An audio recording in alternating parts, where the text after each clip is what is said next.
Radhe Radhe. Brajdham channel में आप सबका स्वागत है।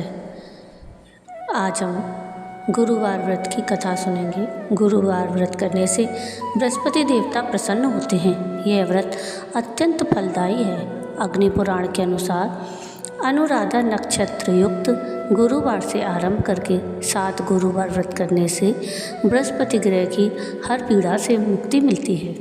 तो आइए सुनते हैं बृहस्पतिवार व्रत की कथा। प्राचीन समय की बात है। एक नगर में एक बड़ा व्यापारी रहता। वह जहाज़ों में माल लदवाकर दूसरे देशों में भेजा करता था। वह जिस प्रकार अधिक धन कमाता था उसी प्रकार जी खोलकर दान भी करता था।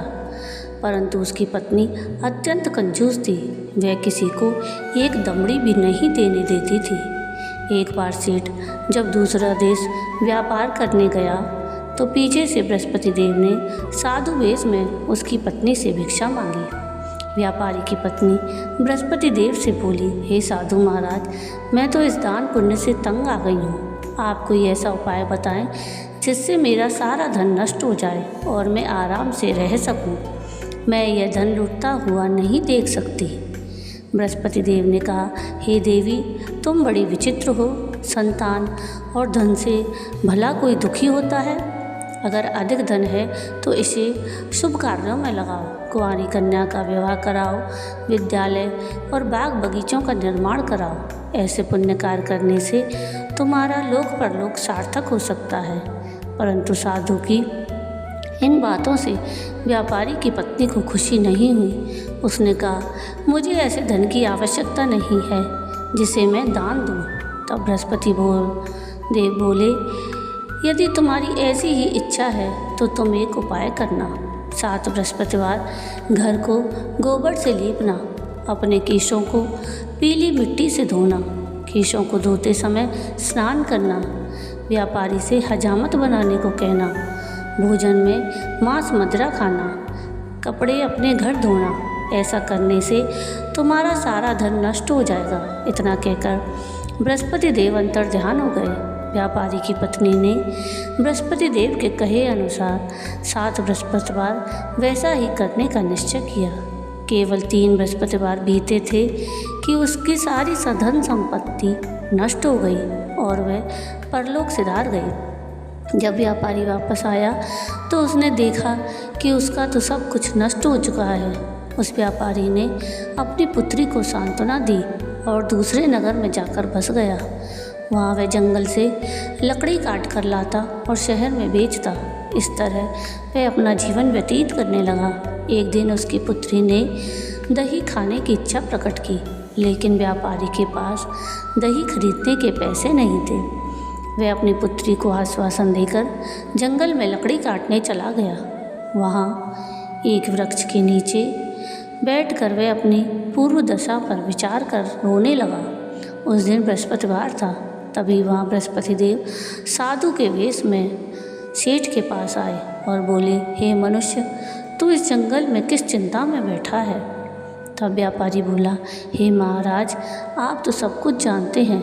इतना कहकर व्यापारी अपनी कहानी सुनाकर रो पड़ा। बृहस्पति देव बोले, देखो बेटा, तुम्हारी पत्नी ने बृहस्पति देव का अपमान किया था, इसी कारण तुम्हारा यह हाल हुआ है। लेकिन अब तुम किसी प्रकार की चिंता मत करो। तुम गुरुवार के दिन बृहस्पति देव का पाठ करो। 2 पैसे के चने और गुड़ लेकर जल के लोटे में शक्कर डालकर वह अमृत और प्रसाद अपने परिवार के सदस्यों और कथा सुनने वालों में बांट दो। स्वयं भी प्रसाद और चरणामृत लो। भगवान तुम्हारा अवश्य कल्याण करेंगे। साधु की बात सुनकर व्यापारी बोला, महाराज, मुझे तो इतना भी नहीं बचता कि मैं अपनी पुत्री को दही लाकर दे सकूं। इस पर साधु जी बोले कि तुम लकड़ियां शहर में बेचने जाना। तुम्हें लकड़ियों के दाम पहले से चौगुने मिलेंगे, जिससे तुम्हारे सारे कार्य सिद्ध हो जाएंगे।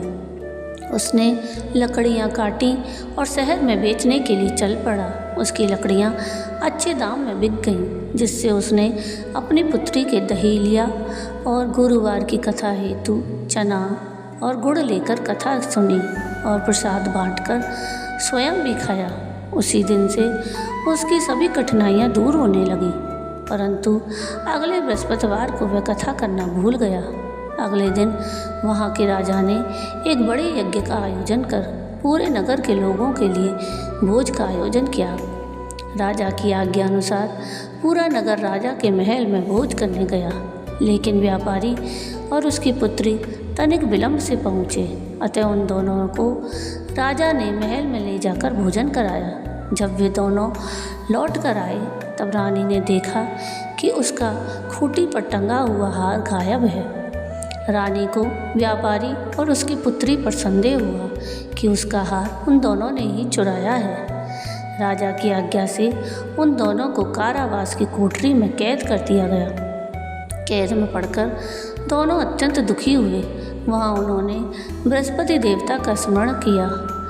बृहस्पति देव ने प्रकट होकर व्यापारी को उसकी भूल का आभास कराया और उसे सलाह दी कि गुरुवार के दिन कैद खाने के दरवाजे पर तुम्हें 2 पैसे मिलेंगे। उनसे तुम चने और मुनक्का मंगवाकर विधि पूर्वक बृहस्पति देवता का पूजन करना। तुम्हारे सारे दुख दर्द दूर हो जाएंगे। बृहस्पतिवार को कैद खाने के द्वार पर उन्हें 2 पैसे मिले। बाहर सड़क पर एक स्त्री जा रही थी। व्यापारी ने उसे बुलाकर गुड़ और चने लाने को कहा। इस पर वह स्त्री बोली, मैं अपनी बहू के लिए गहने लेने जा रही हूँ, मेरे पास समय नहीं है। इतना कहकर वह चली गई।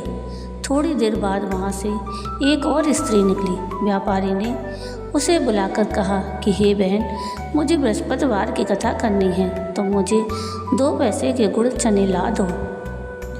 बृहस्पति देव का नाम सुनकर वह स्त्री बोली, भाई, मैं तुम्हें अभी गुड़ चना लाकर देती हूँ।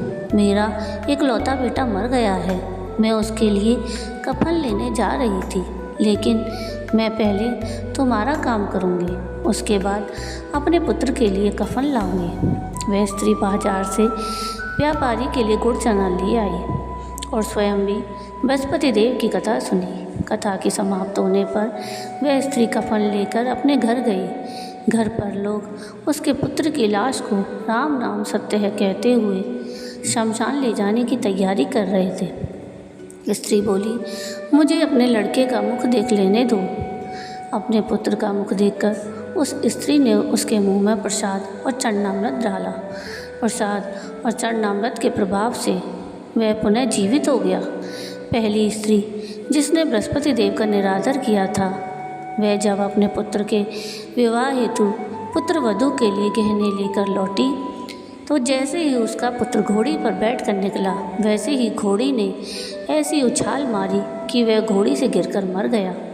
यह देख स्त्री रो रो कर बृहस्पति देव से क्षमा याचना करने लगी। उस स्त्री की याचना से बृहस्पति देव साधु वेश में वहाँ पहुँचकर कहने लगे, देवी, तुम्हें अधिक विलाप करने की आवश्यकता नहीं है। यह बृहस्पति देव के अनादर करने के कारण हुआ है। तुम वापस जाकर मेरे भक्त से क्षमा मांगकर कथा सुनो, तभी तुम्हारी मनोकामना पूर्ण होगी। जेल में जाकर उस स्त्री ने व्यापारी से माफ़ी मांगी और कथा सुनी। कथा के उपरांत वह प्रसाद और चरणामृत लेकर अपने घर वापस गई। घर जाकर उसने चरणामृत अपने मृत पुत्र के मुख में डाला। चरणामृत के प्रभाव से उसका पुत्र भी जीवित हो उठा। उसी रात बृहस्पति देव राजा के सपने में आए और बोले, हे राजन, तूने जिस व्यापारी और उसकी पुत्री को जेल में कैद कर रखा है वह बिल्कुल निर्दोष है। तुम्हारी रानी का हार वहीं खूंटी पर टंगा है।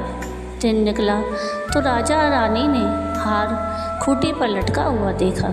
राजा ने उस व्यापारी और उसकी पुत्री को रिहा कर दिया और उन्हें आधा राज्य देकर उसकी पुत्री का विवाह उच्च कुल में करवाकर दहेज में हीरे जवाहरात दिए। जय बृहस्पति देव की। तो ये थी कथा बृहस्पतिवार की। आपको ये कथा कैसी लगी मुझे कमेंट करके ज़रूर बताइएगा, और अगर आपको ये कथा पसंद आई हो तो प्लीज़ इसको लाइक शेयर ज़रूर कीजिएगा और प्लीज़ मेरे चैनल को सब्सक्राइब कीजिएगा और कमेंट में राधे राधे ज़रूर लिखिएगा और नीचे थैंक्स का बटन दबाकर मुझे सहयोग कीजिएगा, जिससे मैं और नए नए वीडियो आप लोगों के लिए लेकर आ सकूं। वीडियो पूरा देखने के लिए थैंक यू। राधे राधे।